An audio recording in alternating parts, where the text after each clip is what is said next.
उनके जाने से, जी हां, उनके जाने से चुनावी अभियान पर फिलहाल ब्रेक लग गया है। दरअसल तेजस्वी के पीए संजय यादव कोरोना पॉजिटिव पाए गए, जिसके बाद तेजस्वी ने खुद को आइसोलेट कर लिया है। कल कांग्रेस के साथ आयोजित होने वाली बैठक भी तेजस्वी ने रद्द कर दी थी। फिलहाल तेजस्वी आवास के बाहर सन्नाटा पसरा है, क्योंकि तेजस्वी ने सुरक्षा कर्मियों को निर्देश दिया है कि फिलहाल वो किसी से मुलाकात नहीं करेंगे।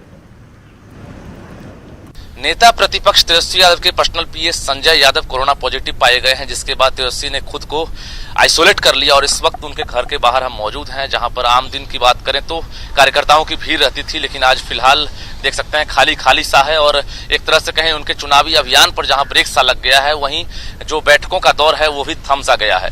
फिलहाल माना यह जा रहा है कि 11 से 12 दिन होम आइसोलेशन में रहेंगे तेजस्वी यादव, और 21 अगस्त को ये दिल्ली गए थे, जहां पर इनके साथ जो इनके पर्सनल पीए संजय यादव हैं वो भी साथ में गए थे, और वहीं पर जांच कराने के बाद कोरोना पॉजिटिव पाए गए, जिसके बाद तेजस्वी यादव खुद तो पटना पहुंच गए, लेकिन इनके पर्सनल पीए इनके साथ नहीं आए और उसके बाद इन्होंने खुद को आइसोलेट कर लिया है। और देख सकते हैं इस वक्त कि कल जो कांग्रेस की होने वाली बैठक थी साथ में, वो बैठक भी फिलहाल रद्द कर दिया गया था, और उसके बाद जो भी कार्यकर्ता कल यहाँ आए थे उनसे मुलाकात नहीं हो सकी।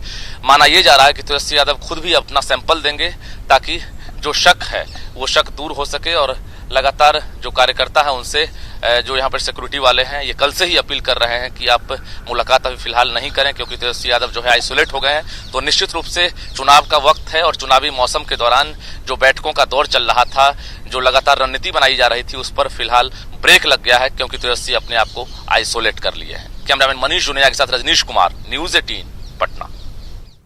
सीएम नीतीश कुमार से जीतन राम मांझी की मुलाकात के बाद राज्य की सियासत गर्म है। आरजेडी और कांग्रेस के कई नेता खुलकर ये बोल रहे हैं कि मांझी के जाने से महागठबंधन पर कोई फर्क नहीं पड़ेगा। हालांकि कांग्रेस के वरिष्ठ नेता सदानंद सिंह ऐसा नहीं मान रहे। इनका कहना है कि मांझी के जाने से तकलीफ हुई है, जबकि जेडीयू मांझी को लेकर उत्साहित है। गठबंधन से कोई भी घटक दल निकलता है तो वो तकलीफदेह है। किन्हीं का निकलना दुखद है। थोड़ी बहुत तो कमी आती ही है। एक संगठन कई दलों का बनता है तो मजबूती आती है। महागठबंधन से बाहर होने का मामला है मांझी जी का, तो ये गठबंधन जब बना था तो उस समय भी ये नहीं थे। हम लोग आरजेडी और कांग्रेस और जदयू मिल के लग रहे तो ऐसे भी गठबंधन से बाहर थे। जीतन राम मांझी निसंदेह बिहार के बड़े नेताओं में से एक है। दलितों और महादलितों के बीच उनकी लोकप्रियता है।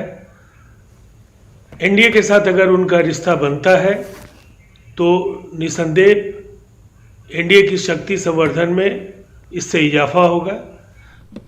बढ़ते आगे रुक करते अगली खबर का, जहां बिहार विधानसभा चुनाव की सुगबुगाहट के साथ ही नए नए चेहरे और नई नई पार्टियां चुनावी मैदान में उतरते दिख रहे हैं। मुजफ्फरपुर में चुनावी गतिविधियां बढ़ गई है। कुछ लोग निर्दलीय तो कुछ छोटी पार्टियों में अपनी संभावना तलाश रहे हैं। इन लोगों में कॉमन बात यह है कि इनके पास कोई चुनावी एजेंडा नहीं है। सिर्फ मौजूदा सरकार की नाकामियों को गिनाकर ये अपनी चुनावी वैतरणी पार करना चाहते हैं। गरीब जनशक्ति पार्टी और राष्ट्रीय जननज पार्टी के लोग भी वर्तमान व्यवस्था के खिलाफ आक्रोश को भुनाने की जुगत में लगे हैं। है कि बिहार में ही शिक्षा की व्यवस्था होगी, लोग कोटा या बाहर नहीं जाएं पढ़ने के लिए। बिहार में ही चिकित्सा की व्यवस्था होगी, लोग इलाज कराने के लिए बेंगलोर या दिल्ली जाते हैं, वो जाना नहीं पड़े।